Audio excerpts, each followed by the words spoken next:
But let me make a very important point before I close. As proud as the President is, as proud as I am of the progress we've made, we need Congress to act. The American people are demanding it. As I've said before, we need to make sure the voices of those we lost are the loudest ones we hear in this fight. We need to make sure that everyone in the country knows that this fight isn't over. Far from it. And I would yield to my friends in the House and Senate. But I assure you, the one thing that each of us have been saying to our colleagues about these votes is the country has changed.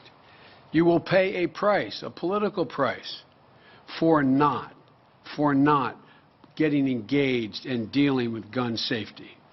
It used to be, before Sandy Hook, that the polling data would show that although 60, 70, 80% of the people supported these significant and sound proposals we made, that when it came down to it, the 30% or 20% that didn't support them, they'd show up on Election Day. They would make that the single most important issue. And the other 80% would say that was a nice vote, but it wasn't determinative. What changed in Sandy Hook, what changed with Sandy Hook, the straw that broke the camel's back, is now those people who support rational safety measures say, this will be a defining issue for me. For the first time, a clear majority of those who favor rational proposals say it will matter.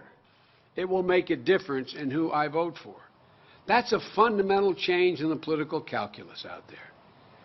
And I will not mention names, but look at those who voted no, and look at what their poll results are in their states immediately after voting no.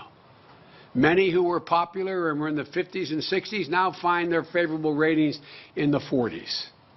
And many of those in very tough states made very tough votes based on conventional wisdom, like Kay Hagan in North Carolina, Mary Landrieu in Louisiana, and others.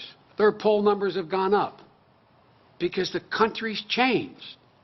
The country's changed. And nothing we're asking for, nothing we continue to pursue, is inconsistent with the constitutional rights every American has. Not a single solitary thing. So, folks, I am optimistic. I know people say I'm always optimistic, but I am optimistic. I'm optimistic because I've gotten those phone calls from those members of Congress, many of whom voted no, saying, can you find a way? Can you find a way? Can you find a way for us to revisit this? And so that's exactly what we're going to be doing, counting on the leadership of the members of Congress that are here, and I mean that sincerely, and counting on the continued leadership of the workhorses in this administration, at Homeland Security, Department of Education, the Attorney General, because the American people are there. But in the meantime, the President is going to continue to take every executive action within his power to make schools safer for our children, churches safe places to worship, and significantly work on reducing the number of gun deaths in America. Ladies and gentlemen, since Newtown, more people have died at the end of the gun than we have lost in Afghanistan. It's pretty astounding.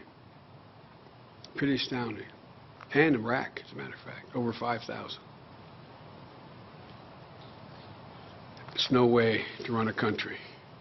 Public knows it. They know we can do something about it. And no matter how long it takes, we're determined to do something about it. Let me close by thanking my colleagues in the administration and my friends in the Congress for not giving up on this. We got a majority, but not the supermajority needed. We will get it. We will be back. And we will, in fact, improve the lives and safety of all the children in America who should look at school as the safest place in the world they can be. Thank you very much.